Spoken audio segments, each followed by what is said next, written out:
Assalamualaikum warahmatullahi wabarakatuh.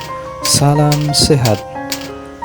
Halo sobat semua, pada kesempatan ini Mas Guru akan berbagi mengenai moderasi beragama di madrasah. Mudah-mudahan bermanfaat. Selamat mengikuti. Dalam KMA 184 tahun 2019 disebutkan bahwa kurikulum madrasah dirancang dalam rangka penguatan moderasi beragama, penguatan pendidikan karakter, pendidikan anti korupsi, penguatan literasi, dan pembentukan akhlak mulia. Apakah moderasi beragama itu? Moderasi beragama dapat dipahami sebagai cara pandang, sikap, dan perilaku selalu mengambil posisi di tengah-tengah, selalu bertindak adil, dan tidak ekstrim di dalam beragama.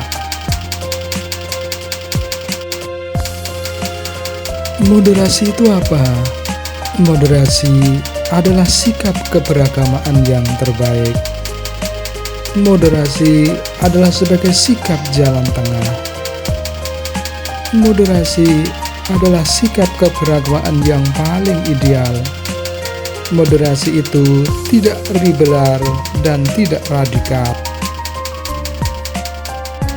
Mengapa moderasi beragama itu penting bagi bangsa Indonesia? Pertama, menyadari bahwa perbedaan adalah sunatullah. Yang kedua, keanekaragaman adalah fitrah bangsa Indonesia. Yang ketiga, Pancasila adalah cermin nilai asli masyarakat Indonesia. Dan yang keempat, bangsa Indonesia adalah bangsa yang beragama. Moderasi beragama di madrasah itu seperti apa?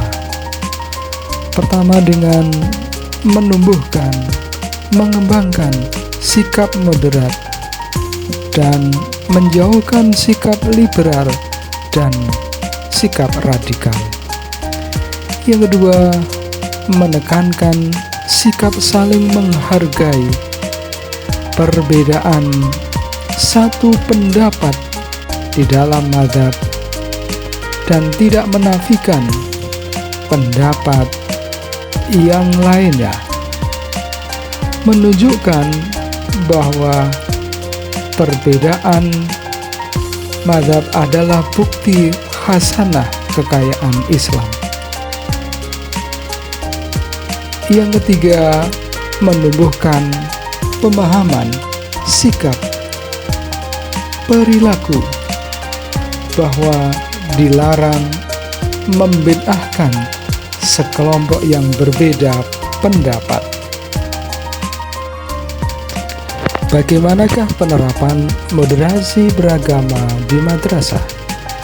Moderasi beragama di madrasah dapat dilaksanakan satu, melalui kegiatan pembiasaan, yaitu dengan menumbuhkan sikap saling menghargai dan menghormati di dalam praktek beribadah sehari-hari. Yang kedua, dalam proses pembelajaran, guru memasukkan nilai-nilai moderasi beragama. Yang ketiga, dalam perencanaan pembelajaran, guru menuliskan secara eksplisit bagian mana saja yang merupakan penerapan moderasi beragama.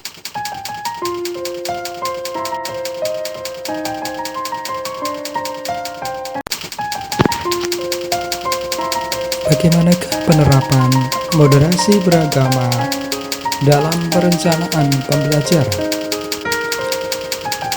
Yang pertama, dapat dicantumkan dalam tujuan pembelajaran. Tentunya jika ada kade yang memungkinkan untuk itu. Yang kedua, dapat dicantumkan dalam langkah-langkah pembelajaran,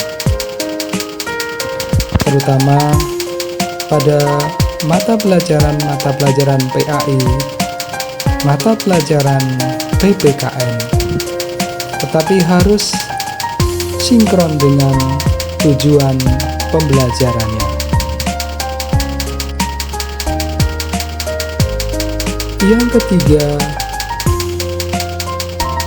penerapan moderasi beragama di dalam perencanaan pembelajaran dapat dicantumkan dalam konten pembelajaran.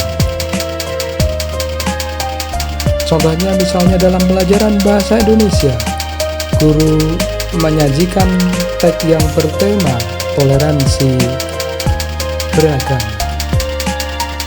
Yang terakhir, dapat dicantumkan di dalam soal-soal latihan atau tugas-tugas yang diberikan ke siswa.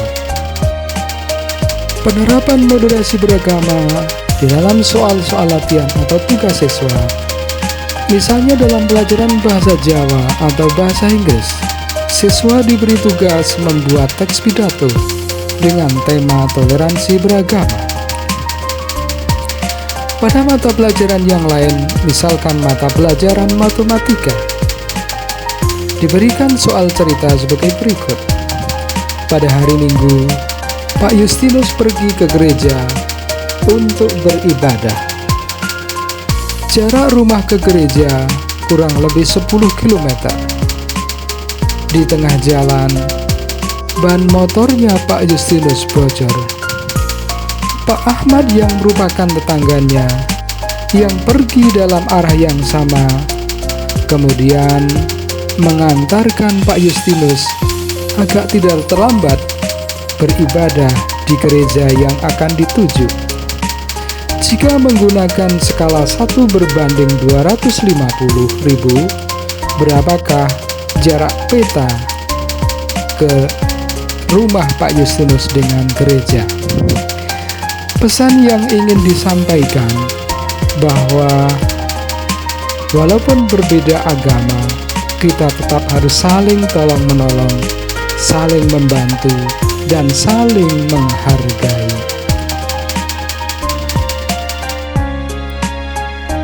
Sekian, sampai berjumpa kembali dengan video yang lain.